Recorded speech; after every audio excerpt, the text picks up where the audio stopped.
Hello everyone, I am Dr. Richa from Physiology Open. In this video, we will talk about pharmacokinetics component, that is absorption of the drug. What are the drug transport mechanisms across the membrane and what are the factors which affect the absorption? So, you have seen this concept of absorption in physiology as well. You have read about the various transport mechanisms. So, same mechanisms operate when we take any drug, right? Suppose if we have taken any drug orally, what happens? It goes into the stomach, it goes into the intestine, and it has to cross those membranes to enter into the blood vessel. And via the blood vessel, again, it has to go to its site of action. Maybe certain cells it is acting, and there also certain transport mechanisms will operate where it can enter into the cells, right? So we have various types of transport mechanisms. In physiology, we have read the classification as passive and active transport mechanisms. Passive transport mechanisms do not require energy, right? So passive transport mechanism, no ATP is required, and they occur from high concentration to low concentration of the substance. On the other hand, active transport mechanisms require ATP and they occur from low to high concentration of the substance. In passive transport mechanisms, we have simple diffusion, ultrafiltration, and facilitated diffusion. In physiology, you have read about osmosis also, but osmosis is for the movement of the water. And here we are concerned for the movement of the drug, which is a solute, right? So that's why we have not written osmosis here. In active, we have primary active transport and secondary active transport. Now, in your pharmacology books, the classification which is given is not in form of passive and active.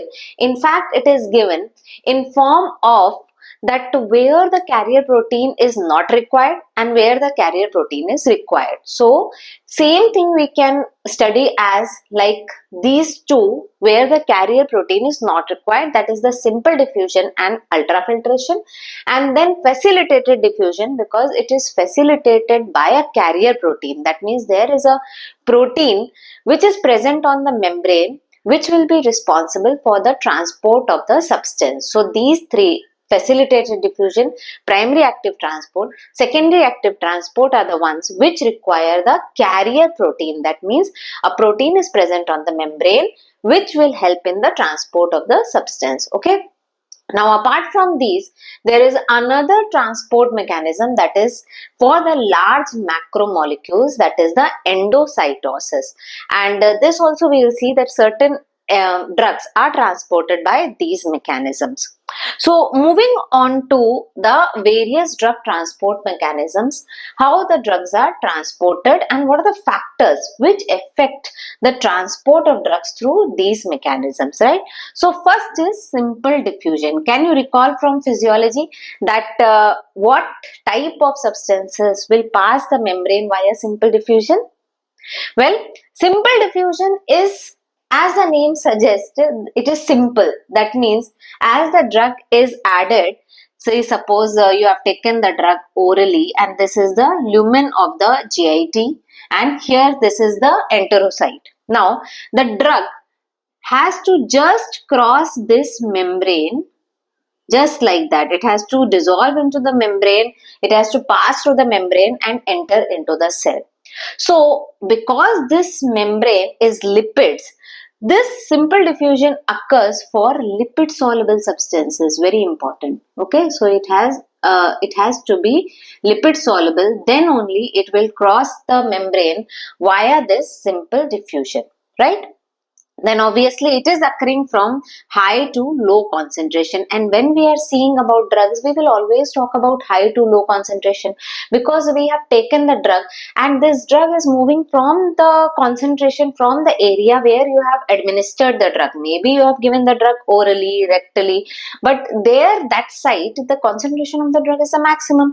So from there only it is going inside the cell or wherever it has to act. So always the transport for the action will be from high to low concentration. We will see in certain places in like primary active transport that where it is preventing the drug to act, right? So this is simple diffusion for lipid soluble substances, high to low, and remember that most of the drugs act via this mechanism. They are transported via this mechanism, that is simple diffusion. Second mechanism for passive transport is ultrafiltration. Ultrafiltration is what? Ultrafiltration is that this drug is going to pass in between the cells, understanding. Here you see, this was the cell, this is the membrane. So the substance was passing via the cell into the blood vessel, right? It has to cross these membranes. But ultrafiltration is that there are certain pores in between the cells. All the capillaries have these pores. In fact, the movement of ions and also of the water occurs via these force, via the Starling's forces. So similarly, if the size of the substance is such that it can pass through these pores, then it occurs by, the transport occurs by ultrafiltration. So what kind of substances will pass? Obviously they are not lipid soluble, because lipid soluble substances can pass through the membrane. So ultrafiltration is for substances which are not lipid soluble, or we can say these are water soluble substances. Second thing is, what should be the size of the substance? See, these pores have a particular size. If the pore size is less than 4 angstrom, then the substance cannot pass. Can you tell certain areas where the size of pore which is present between the cells, it is so less? Well, there are places where there is barrier, the tight junctions are present. So these cells will be connected by tight junctions, and in that cases the drugs cannot pass. For example, there is blood-brain barrier. So fundamental, if the substance is not lipid soluble, it can pass via ultrafiltration. If the pore size is less than 4 angstrom, no substance can pass. Generally this pore size is approximately 40 angstrom. Okay, so the substances can pass. So that was about the passive transport mechanisms. Now again, there are certain characteristics that which happen if there is the transport of drug via these mechanisms. What are these? First of all, that the transport is occurring from high to low concentration. Second, energy is not required. Third, these transport mechanisms are not tissue specific. Okay, so passive transport mechanisms, especially the simple diffusion and ultrafiltration, they are not tissue specific, because this membrane is present in all the cells, and the substance is lipid soluble, so it can cross any cell, right? So this is not tissue specific. Second thing is no genetic variation. So such kind of drugs which are transported by simple diffusion, they will be transported similarly in all individuals. There is no genetic variation, right? But in the transport mechanisms in which proteins are involved, in which the carrier proteins are involved, the transport will have genetic variation, because how these carrier proteins which are present on the membrane, they may have different affinity for the drug in different people. There may be different amount, there may be different number of these carrier proteins on the membrane, so that we may have different drug transport for different people.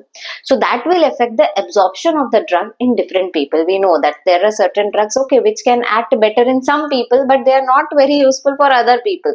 That may be one reason, may be because this transport of the drug is affected by the genetic variation, right? So that was about the transport mechanisms which do not require carrier protein. Moving to the transport mechanisms which require carrier protein, and these include the facilitated diffusion. So here we will talk about facilitated diffusion, primary active transport and secondary active transport. So this facilitated diffusion, as the name suggests, it facilitates the transport of the substance from one side to the other side. Okay, so there is a protein. So this is like the apical site. Here they are human. Suppose you have taken the drug orally. So there is a protein on the membrane. The drug will bind to this protein. Then this protein is going to change the conformation. It will like twist like this, and this drug will be released inside into the cell. And from the cell also there may be another protein here. So here there will be blood vessel. Okay. So again from another protein it will be transported into the blood vessel, right? So this is facilitated diffusion. Again, no energy is required. Carrier protein is required, but energy is not required, and it occurs from high to low concentration. Then moving on to the primary active transport mechanism. In primary active transport mechanisms, energy is required and it occurs from low to high concentration. Now you have taken the drug, obviously that concentration is much higher. So why this transport mechanism will be required? In fact, most of the times this transport mechanism prevents the absorption of the drug. It decreases the concentration of the drug where it is required. How? So one mechanism is that there is a transport protein, P-glycoprotein, or also known as multi-drug resistance 1 protein, MDR1 protein or P-glycoprotein. Now suppose the drug has been transported inside by one mechanism. It can be simple diffusion, ultrafiltration, or it can be the facilitated diffusion. The drug has been transported inside. But now on the membrane, so drug is say suppose here, okay. Now on the membrane we have this P-glycoprotein, okay. Some drug is also here. Everything will not be absorbed. Now this P-glycoprotein, what happens that this drug binds on this and this P-glycoprotein throws the drug outside. So what it is doing? It is preventing the drug from entering into the blood vessel. It is preventing the absorption of the drug, and in the cells where it is acting, it is preventing their action, right? So this body has this P-glycoprotein to prevent the action of the toxins. And these are like non-specific receptors. Yeah, generally when we are talking about these proteins, we are talking about specificity, that they are binding to particular substances only. But this P-glycoprotein, because the body has evolved the mechanisms to deal with the toxins. So this P-glycoprotein generally non-specifically binds to many toxins, and this drug is something which is taken externally. So this also binds with P-glycoprotein, and P-glycoprotein throws out the drug and preventing its absorption, decreasing its absorption, and hence decreasing its action, right? But there are certain drugs which are absorbed by primary active transport as well apart from this mechanism, and some examples being methyl dopa and levodopa, okay. So body has their amino acid transporters by which these drugs can be transported. Then next is secondary active transport mechanisms. What is secondary active transport mechanism? In this, one substance is transported along the gradient while the other substance is transported against the gradient, okay. So say suppose this is the transporter, this is the carrier protein.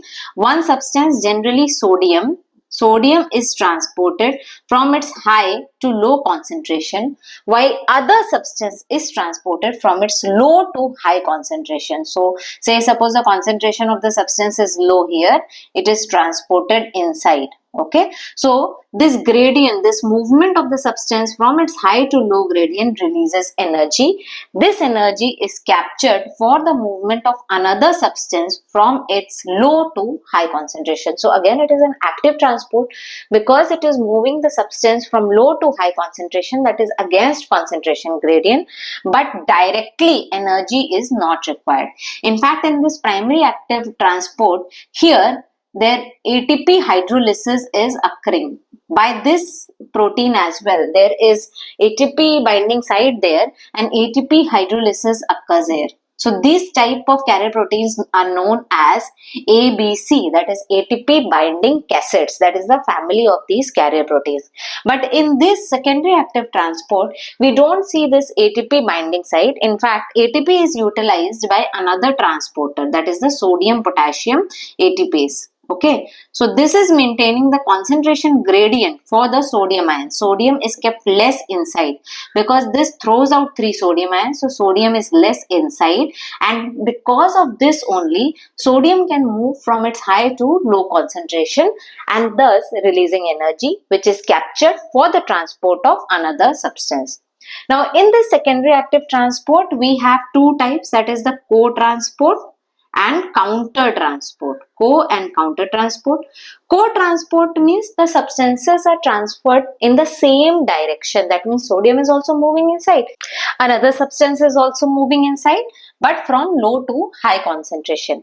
In counter transport, one substance is moving inside, that is sodium is moving inside, while another substance is moving outside, but from low to high concentration. Okay, so direction, based on the direction, the names co-transport and counter transport are there. Now, in carrier proteins, we have studied about the facilitated diffusion, primary active transport and secondary active transport.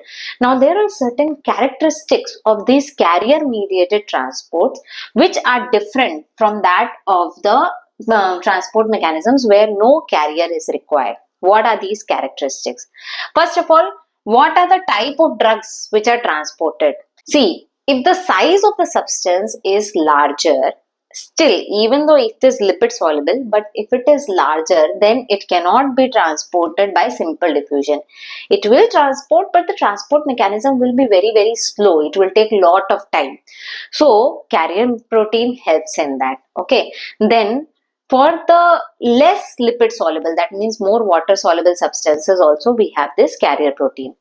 But remember that carrier protein is evolved by the body for natural substances. The proteins which are present on the membrane, they are for the transport of natural substances, not for the drugs. Drugs we are synthesizing. So most commonly, the drugs use these mechanisms because generally we don't have carrier proteins for the transport mechanisms. However, still there are mechanisms, there are drugs which are transported. In fact, one drug can be transported by many mechanisms. It's not that one drug only uses this particular mechanism. So this concept you should remember. One drug is transported by many mechanisms. Now this carrier protein is specific for a substance. It is tissue specific also. So it will bind to a particular substance, plus the tissues, the cells which are having this particular transporter, there only that transport will occur. So say suppose from GIT, you have taken the drug orally from GIT, the drug is absorbed and it is going via the blood vessel. In that particular cell where this transporter is there for the transport of the substance, this drug will enter those particular cells. So it is tissue specific also where it is acting. This simple diffusion we saw that it was not tissue specific. Then it is saturable. Saturable means that there is a maximum velocity at which the drug can be transported.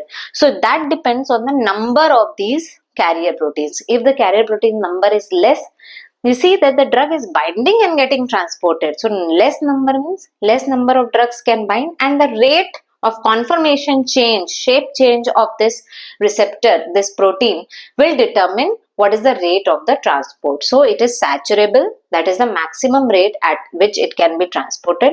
Competitive inhibition can be there. That means if there is another substance which is of the same shape as that of the drug, then both of them will compete for the carrier protein. Then there can be genetic variation, which I told before, that because this carrier protein affinity with the substance and the number of the carrier proteins, the density of the carrier proteins depends, changes from individual to individual. So there will be genetic variation how the drug is transported, and that is why the drug action will be different in different individual. Okay, so carrier protein action depends on the density of the carrier protein and also with the affinity, how strongly the carrier protein is binding with the drug. Now there is a term here, SLC, solute carrier proteins. This term generally we don't study in physiology, but it is the same. All the carrier proteins are known as the solute carrier proteins. In this solute carrier proteins, we have different families. Like ATP binding, we say it is the ATP binding cassette. Okay, so this is the concept you should remember. Now, moving on to that, what are the factors which affect absorption of the drug? Very important one especially is this ionization, and little difficult to understand, so pay attention. Okay, so first is route of administration, how you are giving. Suppose you are giving the drug intravenously. Intravenously means now the drug need not be absorbed from the site. If you are giving the drug orally or subcutaneously, then it has to pass through various membranes to enter into the blood vessel. This IV route of administration you are directly giving into the blood. So that is one thing which affects the absorption. There is no absorption in fact in IV. Okay. Then the lipid solubility of the drug, very important, right? So we have seen that simple diffusion occurs for lipid soluble substances and it is the most common mechanism. Now, one concept you remember that no drug is 100% lipid soluble or 100% lipid insoluble. Somewhere it lies in between. In fact, how much of the drug will be lipid soluble or lipid insoluble depends on the ionization of the drug. Okay, so little bit equation we will see. This is the Henderson-Hasselbalch equation which we see in buffers in physiology. So same thing we will see here. Not going into the details of the equation as such, but concept we will see. So we have pH is equal to pK. pK is the dissociation constant. So for any substance which is dissociating, that drug also dissociates. Okay, so there is a molecule, it dissociates into its ions, right? So say suppose this HA is the molecule, it will dissociate into, say suppose this is an acidic drug, it is releasing hydrogen ions, so it is an acidic drug. Okay, now pH is equal to pK, that is the dissociation constant, which tells about how much dissociation of the drug is there. Then plus log, this is the ion and this is the non-ionized form. It exists in the molecular form. Now, suppose this particular pK of the drug is same as the pH of the medium. Understanding? Say suppose the drug has a pKa of 7. This is constant for any drug.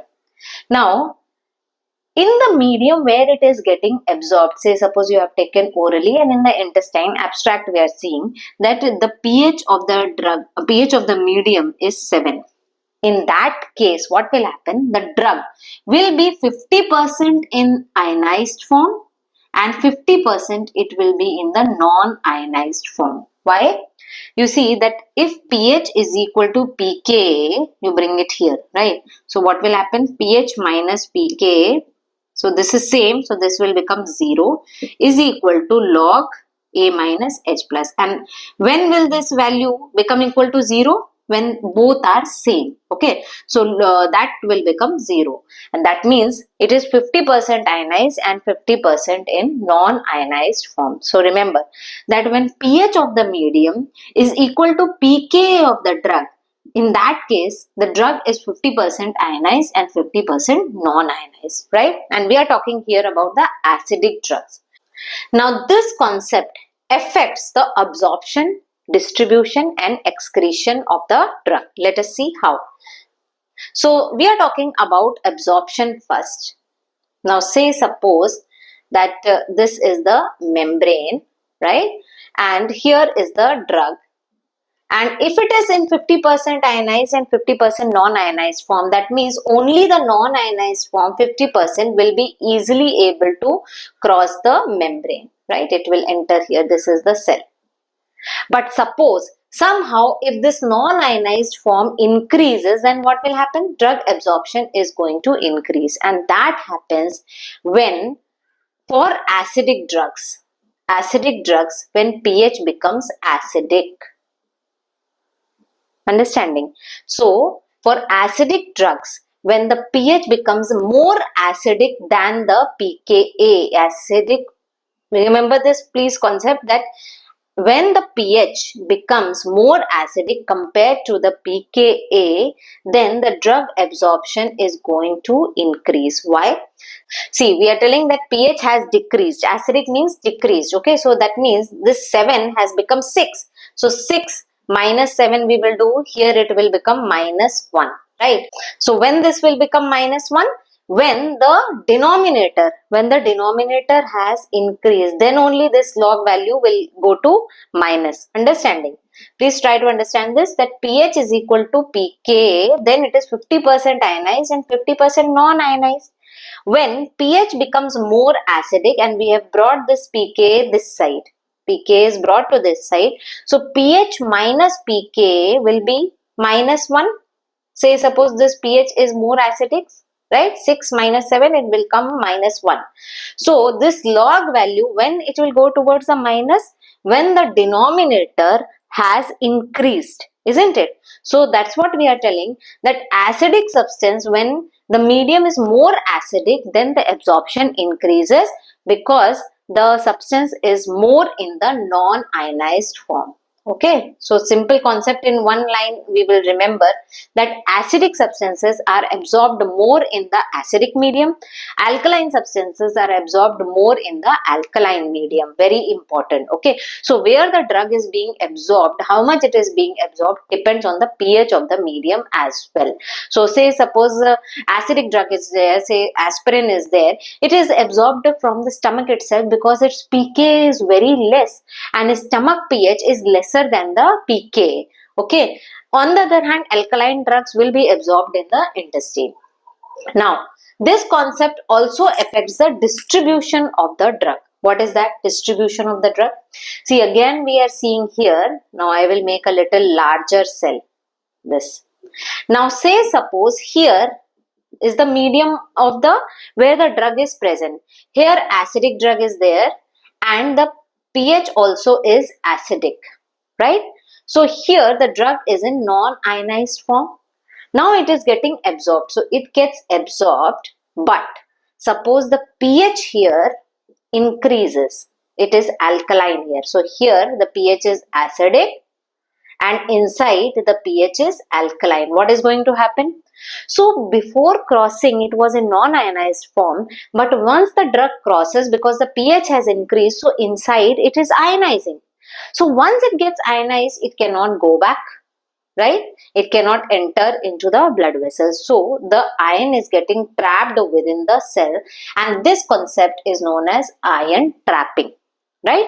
What has happened? Because of the difference in pH outside the cell and inside the cell, it has affected the distribution of the drug. More drug has gone inside, it is not able to diffuse back.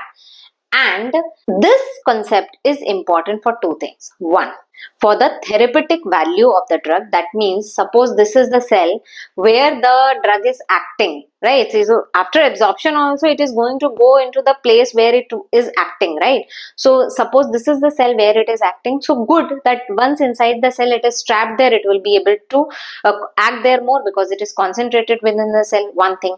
But the second example which I gave you about the aspirin, in stomach what is going to happen, that once absorbed aspirin gets concentrated here because the intracellular pH is more, so it gets trapped in the cell, and that's why this is responsible for the gastric mucosal damage as well. So the mechanism how aspirin or NSAIDs can damage the stomach is by this mechanism, right? Third concept in this is about excretion as well. We have seen that how ionization affects the absorption. In the like medium, absorption is more. Then we saw in distribution, there is some concept of ion trapping. There can be differential distribution of the drug, that as it enters into the cell, it becomes ionized, so it is not able to diffuse back. Then there is excretion.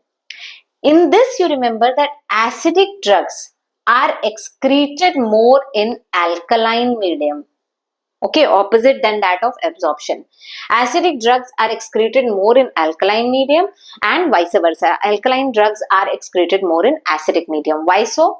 This is for the drugs which are excreted by the kidney. So say suppose this is the tubule.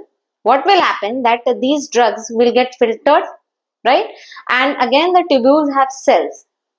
Now suppose if the urine formed is alkaline and the drug is acidic, that means in the alkaline urine there will be more ionization, they are more ionized, right? Same medium, that means they are less ionized. Different medium, that means they are more ionized. So they are more ionized, and more ionized means they cannot be reabsorbed back. Understanding? So for excretion, we don't want the absorption, the reabsorption of the drug. So acidic drugs get excreted more in alkaline urine and vice versa. So that was about a very important concept of ionization. Lot of MCQs are based on this ionization. So they will give you the pH of the drug, whether it is acidic drug, alkaline drug. They will also give you the pK of the drug. that is this value they will give you, and they will also give you the medium of the place where the drug is getting absorbed, and they will ask you that how much drug is ionized, how much it is non-ionized, whether the absorption will be more or whether the absorption will be less. So this concept you have to apply there. Lot of MCQs are made from this in NEET PG as well. Okay. So moving on to the third factor which affects absorption, that is the concentration difference. So in simple diffusion, we know by our physiology knowledge that more the concentration difference, more will be the rate of the diffusion. Okay. Then blood flow. Obviously blood flow is important because after entering into the cell, it is going into the blood, right? Suppose there is a stagnant blood is not moving. So what will happen? That more and more drug will get concentrated in the blood. Right, and simple diffusion depends on the concentration difference. So with this accumulation of the drug at a particular site, concentration difference is decreasing. So we want the blood to continuously move so that this gradient for the transport of the drug is maintained. Okay. So that is blood flow. In fact, there are certain conditions in which blood flow might be considerably decreased. For example, in case of circulatory shock. Circulatory shock, what is the main problem? Tissue perfusion is lesser. So in that case, the drug absorption is decreased. So better not to give the drugs by other routes apart from the intravenous route in such condition, because the drug will not be absorbed. So in circulatory shock, drug is preferably given in IV route, by IV route. Okay. Then what is the physical state of the drug which you are giving? Whether it is in solid form, liquid form or gaseous state, that also matters. So in solid form, absorption is quite less. In liquid form, it is better. Liquid form doesn't mean that it is water soluble only. The drug is there and it is in the form of the liquid. Now when solid form, what happens that as it is going into the GIT, it has to break down. It has to disintegrate into smaller particles and it has to dissolve in the medium. In liquid form, that is not required. So in liquid form, the absorption via the peroral route is better. Then what is the surface area? If surface area is lesser, then simple diffusion, same concept. If surface area is lesser, then the diffusion of the drug will be lesser. And contact time, how much time the drug is in contact with the membrane, that also determines. Suppose there is diarrhea, then what will happen? The drug will move in the GIT. It has less contact time with the area where it is getting absorbed. Okay, so these are the various factors which affect absorption of the drug. Very important one is this lipid solubility and this blood flow. Okay, obviously physical state and route, because they determine that how you are going to give the drug, right? So that was about pharmacokinetics concept in drug absorption, that is the various drug transport mechanism and what are the factors affecting drug absorption. The next part, that is the bioavailability, we will discuss in the next video. So thanks for watching the video. If you liked it, do press the like button, do share the video with your friends and don't forget to subscribe to the channel Physiology Open. Thank you.